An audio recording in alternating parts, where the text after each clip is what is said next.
Hello दोस्तों, सुविचार हिंदी कहानियाँ में आप सबका बहुत बहुत स्वागत है।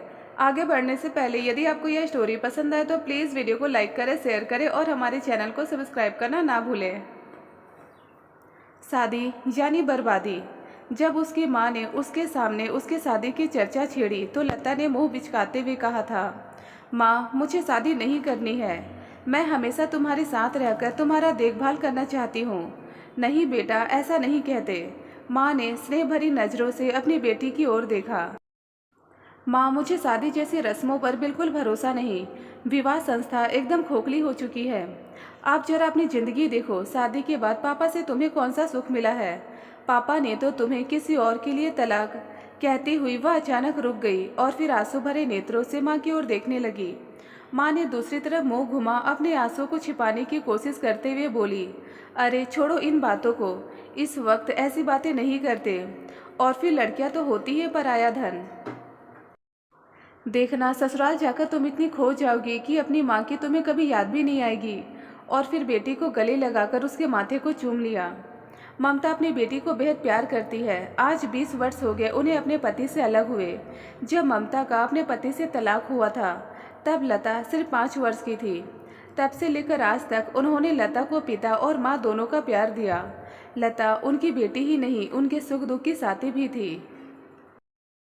अपने टीचर की नौकरी से जितना कुछ कमाया वो अपनी बेटी पर ही खर्च किया। अच्छी से अच्छी शिक्षा दीक्षा के साथ साथ उसकी हर ज़रूरत का ख्याल रखा।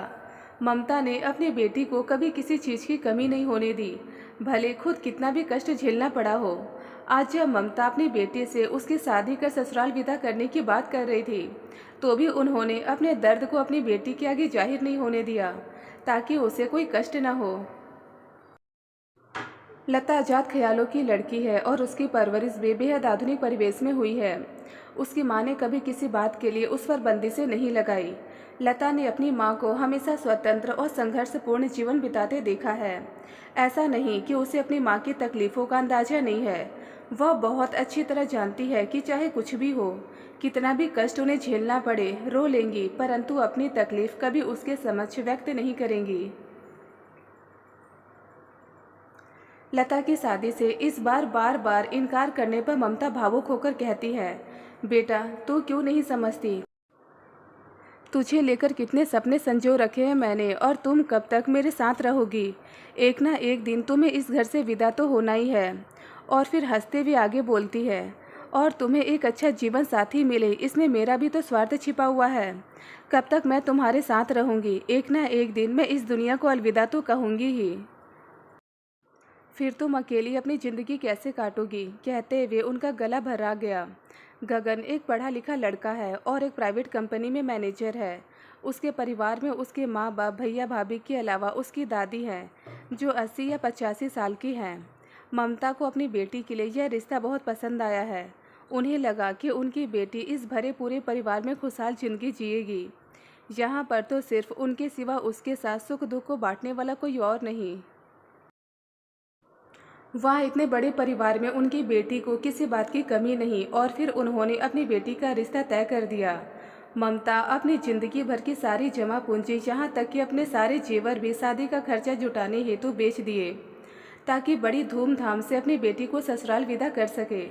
बेटी के ससुराल वालों को किसी भी बात की कोई परेशानी न हो, इस बात का पूरा पूरा ख्याल रखा गया। आखिर एक ही तो बेटी थी उनकी, और उसी की खातिर तो उन्होंने वर्षों से पाई पाई जमा कर रखी थी। विदाई के वक्त लता की आंखों से तो आंसू थम ही नहीं रहे थे। उसने धुंधली आंखों से माँ और उस घर की ओर देखा जिसमें उसका बचपन बीता था। अरे पूरा पल्लू माथे पर रखो, ससुराल में गृह प्रवेश के वक्त किसी ने जोर से झिड़कते हुए कहा, और फिर उसके माथे का पल्लू उसकी नाक तक खींच दिया गया। आंखें पल्लू में ढक गई। मैं देख कैसे पाऊंगी? उसने हल्के स्वर में कहा। तभी अचानक अपने सामने उसने नीली साड़ी में नाक तक घूंघट की अपनी जेठानी को देखा, जिसने बड़ों के सामने शिष्टाचार की परंपरा की रक्षा करने हेतु घूंघट अपनी नाक तक खींच रखा था। तुम्हें तुम्हारी माँ ने कुछ सिखाया नहीं कि बड़ों के सामने घूंघट किया जाता है? यह उसकी सास की आवाज़ थी। आप मेरी माँ की परवरिश पर सवाल न उठाएं। लता की आवाज़ में थोड़ी कठोरता आ गई। तुम मेरी माँ से तमीज़ से बात करो, गगन गुस्से से लता की ओर देखते हुए चिल्लाया। लता ने तिल मिलाकर गुस्से से गगन की ओर देखा। अरे नई बहू दरवाजे पर कब तक खड़ी रहेगी? इसे कोई अंदर क्यों नहीं ले आता? दादी सास ने सामने के कमरे पर लगे बिस्तर पर से बैठे बैठे आवाज़ लगाई। दरवाजे पर जो कुछ हो रहा था उसे सुन पाने में वे असमर्थ थी। वैसे भी उनके कानों ने भी उनके शरीर के बाकी अंगों के समान ही अब साथ देना छोड़ दिया था। मौत तो कई बार आकर दरवाजे से लौट गई थी, क्योंकि उन्हें अपने छोटे पोते की शादी जो देखनी थी। इतनी लंबी उम्र तथा घर की उन्नति के लिए कई बार बड़े बड़े पंडितों को बुलाकर बड़े से बड़े कर्मकांड करवा चुकी हैं, ताकि मौत को टाला जा सके। उन्हीं पंडितों में से किसी ने कभी यह भविष्यवाणी की कि उनके छोटे पोते की शादी के बाद उनकी मृत्यु का होना लगभग तय है, और उसे टालने का एकमात्र उपाय यह है कि जिस लड़की की नाक पर तिल हो उसी लड़की से इनके छोटे पोते की शादी कराई जाए। अतः लता की नाक पर तिल का होना ही उसे उस घर की पुत्र वधू बनने का सर्टिफिकेट दादी जी द्वारा प्रदान कर दिया गया था। अब उन्हें बेचैनी इस बात की हो रही थी कि पंडित जी द्वारा बताए गए मुहूर्त के भीतर ही नई बहू का गृह प्रवेश हो जाना चाहिए, वरना कहीं कुछ अनिष्ट न हो जाए। मगर घूंघट पर छिड़े उस विवाद ने अब तूल पकड़ना शुरू कर दिया था। आप मुझसे ऐसे बात कैसे कर सकते हैं? लता गुस्से से चिल्लाते हुई बोली। तुम्हें अपने पति से कैसे बात करनी चाहिए? क्या तुम्हारी माँ ने तुम्हें यह भी नहीं सिखाया? घूंघट के अंदर से ही लता की जेठानी ने आग में घी डालते हुए कहा। अरे इसे तो अपने पति से भी बात करने की तमीज नहीं है। लता की सास ने गुस्से में कहा। आप मुझे तमीज मत सिखाइए। लता का स्वर भी ऊंचा हो गया। पहले आप अपने बेटे को एक औरत से बात करने का सलीका सिखाइए। लता, गगन गुस्से में चीख पड़ा। चिल्लाइए मत, चिल्लाना मुझे भी आता है। लता ने भी उसी अंदाज में चिल्लाते हुए कहा। इसमें तो संस्कार नाम की कोई चीज़ ही नहीं है, पति से जबान लड़ाती है। सास ने फटकार लगाते हुए कहा। आप लोगों के संस्कार क्या है? नई बहू से कोई इस तरह से बात करता है? लता ने भी चिल्लाते हुए कहा। तुम सीमा लांघ रही हो, गगन चिल्लाया। और आप लोग भी मुझे मेरी हद न सिखाएं। लता और गगन का हाथ लता पर उठ गया। लता गुस्से से तिलमिला उठी, साथ में उसकी आंखों से आंसू की धारा बहने लगी। और फिर आंसू के साथ साथ विद्रोह भी उठ खड़ा हुआ।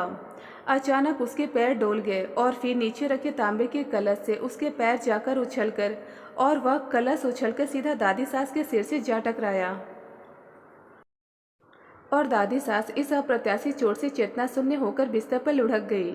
चारों तरफ कोहराम मच गया। देखो तो जरा नई बहू के लक्षण, कैसे तेवर है इसके। गुस्से में दादी सास को ही कलश दे मारा। लोग कानाफूसी करने लगे।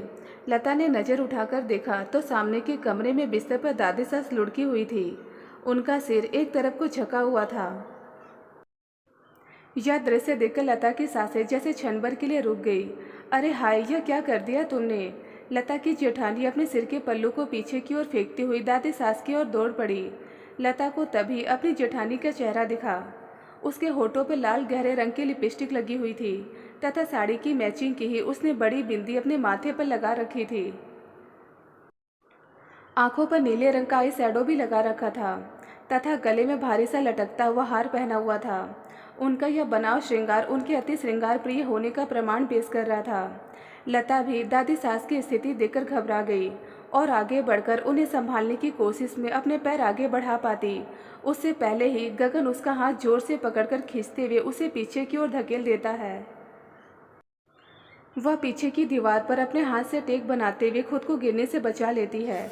कोई ज़रूरत नहीं है तुम्हें उनके पास जाने की, जहाँ हो वहीं खड़ी रहो। गगन ने यह बात बड़ी बेरुखी से कही। अपने पति के इस व्यवहार से उसका मन दुखी हो गया। वह उसी तरह दीवार के सहारे खुद को टिकाए खड़ी रह गई। उसकी आंखों से आंसू बहने लगे। वह मन ही मन सोचने लगी कि जिस रिश्ते की शुरुआत इतने अपमान और दुख के साथ हो रही है,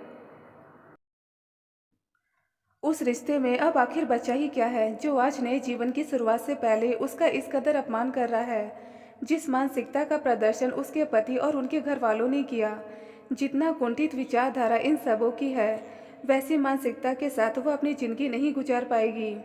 उसके लिए वहाँ रुक पाना अब मुश्किल हुआ जा रहा था। और इस सबसे ज़्यादा अगर कोई चीज़ उसे ज़्यादा तकलीफ पहुँचा रही थी तो वह था गगन का उसके प्रति व्यवहार। कहाँ तो वह मन में सुंदर सपने संजोए अपने माँ के घर से विदा हुई थी। अपने जीवन साथी के लिए जिस सुंदर छवि को उसने संजोया था, वह अब एक झटके में ही टूटती बिखरती नजर आ रही थी। सभी तरफ कोहराम मचा हुआ था। तभी कोई डॉक्टर को बुला लाता है। आधे घंटे के निरीक्षण के बाद डॉक्टर बताते हैं, चिंता की कोई बात नहीं, सभी कुछ ठीक ठाक है। मैंने दवा दे दी है, जल्द ही इन्हें होश आ जाएगा। दादी सास मौत के मुंह से बच निकलती हैं। अरे अब क्या वही खड़ी रहेगी महारानी? कोई उसे अंदर लेकर आओ। सास ने बड़े क्रोध में आवाज़ लगाई। नहीं, मैं अब इस घर में पैर नहीं रखूंगी, लता ने दृढ़ता से कहा। क्या कहा? कैसी कुलक्षणी है यह? अब और कोई कसर रह गई है क्या? सास ने क्रोध से गरजते हुए कहा। अब ज़्यादा नाटक मत करो, चलो अंदर चलो। गगन ने उसका हाथ जोर से खींचकर कहा। नहीं, मैं अब आपके घर में एक पल के लिए भी नहीं रुकूंगी। क्या? लता ने एक झटके में गगन के हाथ से अपना हाथ छुड़ा लिया। जिस व्यक्ति ने मेरे ऊपर हाथ उठाया, जिसके घर में मेरी इतनी बेइज्जती हुई, अब मैं वहाँ एक पल भी नहीं रुक सकती। कहते हुए लता दरवाजे से बाहर निकल अपनी माँ के घर चल दी। लता मन ही मन सोचती जा रही थी कि जिस रिश्ते में सम्मान नहीं, उसे पूरी उम्र कैसे निभाऊंगी। जो परंपरा एक औरत के खुलकर जीने पर भी पाबंदी लगा दे, जिस रिश्ते में पति जैसा चाहे वैसा सलूक करे और पत्नी के मुंह खोलने पर भी पाबंदी हो, वैसे रिश्ते से तो अकेली जिंदगी जीना बेहतर है। माँ ने तो सारी जिंदगी अकेली ही काटी है, बिना पापा के सहारे। उन्होंने तो मेरे लिए अपनी सारी खुशियों का बलिदान किया है। सारी उम्र उन्होंने मुझे सहारा दिया है। अब मैं उनका सहारा बनूंगी। दोस्तों, मैं उम्मीद करती हूँ कि आपको हमारी आज की कहानी भी पसंद आई होगी और इसी तरह शिक्षाप्रद कहानियाँ सुनने और देखने के लिए वीडियो को लाइक कर दीजिए और चैनल को सब्सक्राइब करें और सामने के बेल आइकन को प्रेस कर ऑल पे सेट कर दें, जिससे आने वाली वीडियो की नोटिफिकेशन आप तक पहुँच सके। मैं मिलती हूँ आपको अगली वीडियो में एक नई कहानी के साथ। तब तक के लिए धन्यवाद दोस्तों।